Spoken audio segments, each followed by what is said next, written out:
Magandang araw sa inyong lahat. Maaring alam niyo na po kung anong nangyari kanina madaling araw. Kaya lamang po, minarapat ko pong sabihin sa inyo kung ano po ba talaga ang talaga nangyari. Kasi marami pong speculation, merong iba kinabahan, yung iba natakot. Pero ito po masasabi ko sa inyo ngayon, ililiwanagin ko lamang po na ang nangyari kanina, ang pinagnakawan ay ang phase 2B. So, dito sa phase 2B na to, nahuli sila, nakita sila, and so nagtakbuhan, hanggang sa nakarating sila dito sa lugar natin, and then napagdiskitahan ang ating gate na kanilang pinasok. Nagkataon naman po ang gwardiya ng panahon na yon, yung oras na yon, ay nagtitimpla ng kape. And so, kaagad lumabas siya at tinawag niya, hoy, bakit ka dyan pupunta? Pero dire-diretso po, nagtatatakbo. Ngayon, ito naman pong meron siyang kasamang isa, balak din na pumasok, pero napigilan ng ating bantay bayan na si Rodel Villar. So, pinalo-palo niya hanggang mabuti na lang at hindi tumuloy at kaagad na lang umalis, pumunta sa may likod ng posting malaki na nandun sa kanto natin. Maya-maya dumating po ang mga ibang tao pa na sila ay nahabol dahil sila pala ay magnanakaw. Ang pagkakasabi po nila nung sila ay mag-over the back, ditong pangalawang nasita ni Rodel, ang sabi niya may kaaway lang sila. Yung pala nagsisinungaling at sinabi na sila pala'y magnanakaw. Okay. So, nung makatanggap po kami ng tawag, nung madaling araw na yan, agad-agad namin na pinuntahan. In fact, naghiwalay po kami ng landas ng ating OIC na si Pards. Siya po ay pumunta sa bandang ibaba at ako naman po ay pumunta sa itaas. Ngayon, after that, nalaman ko nga po sa ating guard na yung isa nandito pa sa loob. And so, sabi ko nga kay guard, palit tayo, ako maggugwardya, ikaw ang mag-robing. Tama-tama, papunta na si Pards, so nag-usap sila, and then, dalawa sila ngayon na umali-aligid. However, bago po nangyari yan, nasita na pala ni Pards, kasi nung maghiwalay kami, nakita niya yung tao na yun, sabi niya sa isip-isip niya, mukhang hindi taga rito. Kaya ang kanyang banat agad dun sa binatilyo. Saan ka? Taga rito ka ba? Hindi kaya taga rito eh. Nung sinabi niya yun, bigla nang tumakbo. So, naghabulan sila. Nakarating sila dun sa Oak Street. Tapos, yung binatilyo, siyempre binatilyo, medyo mabilis tumakbo. Nag-over the backod sa mismong pinakapader doon na kung saan merong barbed wire.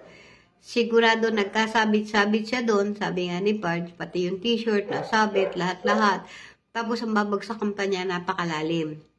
Napakataas nun. Mula doon, tapos babagsak siya sa baba, wala kung hindi pa siya mabalian ng binti dyan, or whatsoever. Pero pipilitin tumakas niyan dahil syempre, kaysa sa mahuli siya. So, nung pumunta po si Pards sa gate, sila dalawa ulit ni Rodel ang nagtulong para mag-robing at maghanap kung meron pa, baka meron pa. Pero sa totoo lang, isa lang naman po yung nakapasok. Ayan. So ngayon, in other words, dumating po yung mismong may-ari ng bahay sa phase 2B na siyang pinagnakawan.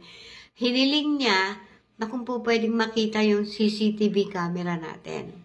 Hindi ko naman pinakita ko sa kanya. Ang problema po, yung CCTV natin po na nakatutok sa highway ay hindi pala gumagana. Wala pong image.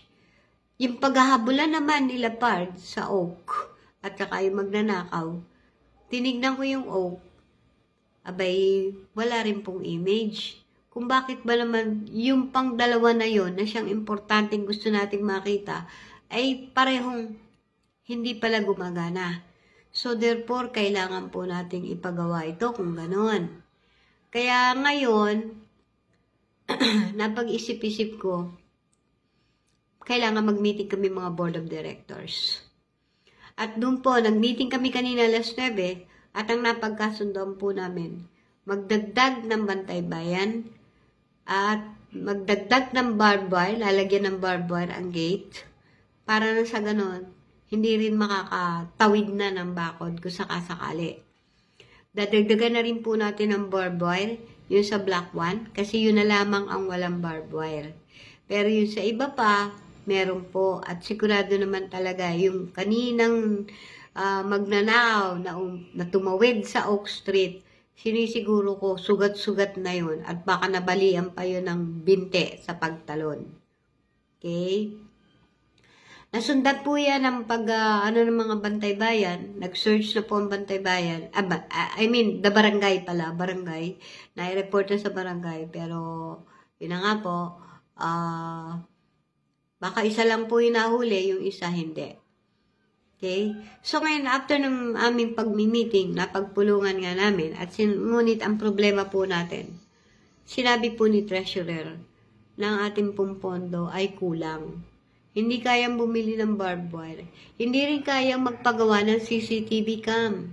Kasi po ang CCTV cam, pagka nagpagawa ka, 3,000 na po ang pinakamababa ngayon. However, naghahabol po nga si Treasurer sa ating pondo.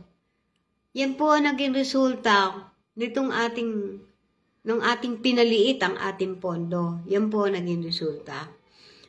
Kaya nga po, nag-usap-usap po uli kami na kailangan, hindi po pwedeng hindi magkaroon ng additional na bantay bayan.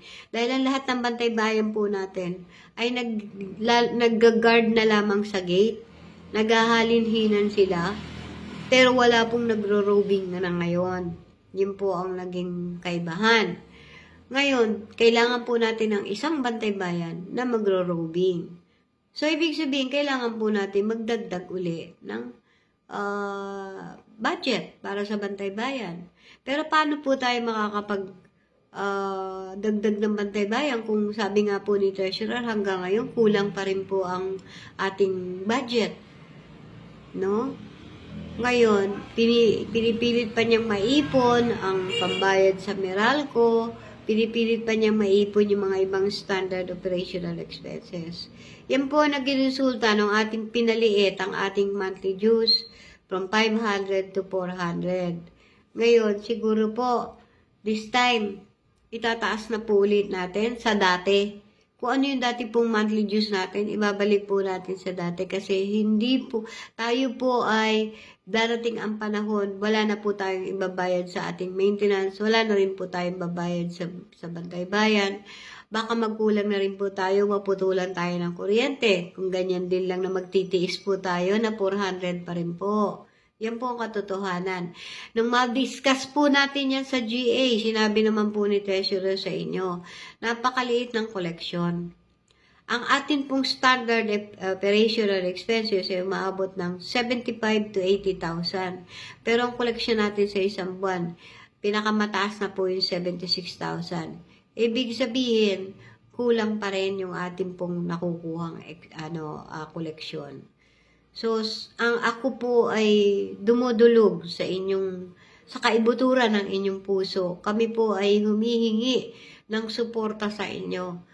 Ang suporta lamang po namin makukuha sa inyo ay ang approval po ninyo na tayo ay magtaas ulit o ibalik sa dati lamang ang ating HOA dues. Doon po sa ibang subdivision like Lesandra, ang 500 nila naging 600 na nga po. Nakakaingit nga po eh. Samantalang tayo, from 500, bumaba pa. Kaya, pero yung expenses, yun pa rin po. Hindi bumababa. Kaya, sana maintindihan po ninyo. Magkakaroon pa po tayo ng pangalawang referendum regarding po sa pagtaas ng ating monthly dues. Para lang po madagdagan ang ating bantay bayan. At kung sakali man po, pati ang gwardiya na rin po. Dahil kasi isa lang ang gwardiya natin sa araw. Hindi siya pwedeng magpanggabi na. Kaya nga po sa panggabi, 2 bantay bayan ang halinhinan na nagbabantay sa atin. Kita nyo kung paano namin gustong manatili ang seguridad at proteksyon para sa inyo. Hanggat maaari, yun lang naman po ang ating kailangang suportahan. Yung ating seguridad at proteksyon. Nakita nyo naman, nakakatulog kayo ng tahimik. Kami lamang po ang tumatayo. Ako kahit na merong konting sakit, pero talagang hindi ko po matiis na hindi po pwedeng alamin. Ano po ba ang nangyari kanina? Ano po? So again, ito pa, magpapasko na po. Kaya marami pong nagkalat na mga magnanakaw. Huwag po nating hintayin itong December na to. Tayo ay manakawan. Although gagawin po natin ang lahat ng ating makakaya, pero pag kulang po ang tao, wala po tayong malakas na puwersa kung sakaling tayo ay papasukin. Pero hopefully naman, sana hindi na po maulit yung nangyari kanina. So, yun lamang po. Maganda po kayo at kami po ay magpapaikot din ulit ng another paper na inyong sasagutin ng yes or no. Maraming salamat po. Ito po ang inyong Pangulo, si Ma'am C.